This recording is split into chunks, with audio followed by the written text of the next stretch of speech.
एक आम चेहरा, छोटी छोटी मूछें, आंखों पर चश्मा और नाटा कद।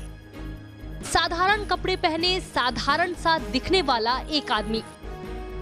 ये शख्स कभी ट्रेन के इंतजार में प्लेटफॉर्म पर सोता नजर आता, तो कभी ऑटो के लिए सड़क पर इंतजार करता दिखाई देता।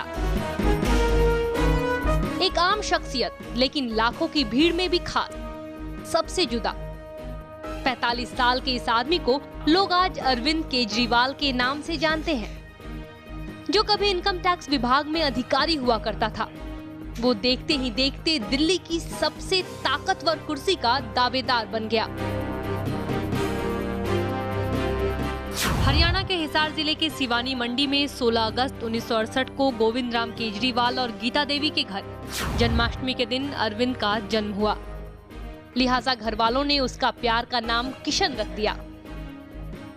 आज भी घर परिवार के लोग केजरीवाल को किशन के नाम से पुकारते हैं। हिसार से ही अरविंद ने अपनी हाई स्कूल तक की पढ़ाई पूरी की। देश के नामी गिरामी भारतीय प्रौद्योगिकी संस्थान खड़गपुर से मैकेनिकल इंजीनियरिंग करने के बाद केजरीवाल ने कुछ समय टाटा स्टील में नौकरी की। 1989 में टाटा स्टील से जुड़े और 1992 में उन्होंने कंपनी को अलविदा कह दिया। इसके बाद उन्होंने कुछ समय कोलकाता के रामकृष्ण आश्रम और नेहरू युवा केंद्र में बिताया।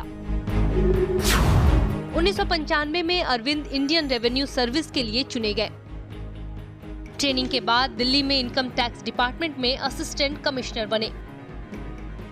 लेकिन यहाँ भी अपने लिए उन्होंने खुद नियम बनाए। वो नियम थे अपनी टेबल को खुद साफ करना, डस्टबिन की गंदगी को खुद हटाना, किसी काम के लिए चपरासी का इस्तेमाल नहीं करना। इनकम टैक्स डिपार्टमेंट में नौकरी करते हुए ही उन्हें सरकारी दफ्तरों में होने वाले भ्रष्टाचार और घुसखोरी का एहसास होने लगा। इस बात का भी कि सरकार में भ्रष्टाचार की वजह से ही प्रक्रिया में पारदर्शिता की कमी है।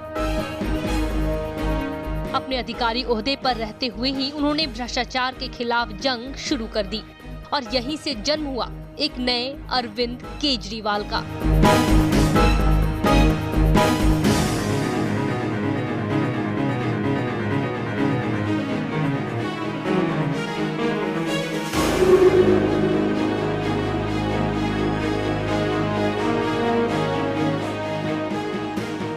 भ्रष्टाचार के खिलाफ जो जंग अरविंद केजरीवाल ने दशकों पहले छेड़ी थी, उसकी शुरुआत बेहद मुश्किल थी।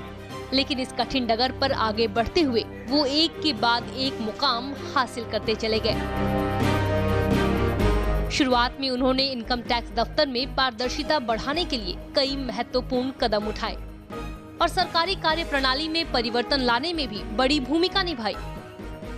IRS की ट्रेनिंग के दौरान ही केजरीवाल ने अपनी बैचमेट सुनीता से शादी की। आज वो एक बेटा और एक बेटी के पिता हैं।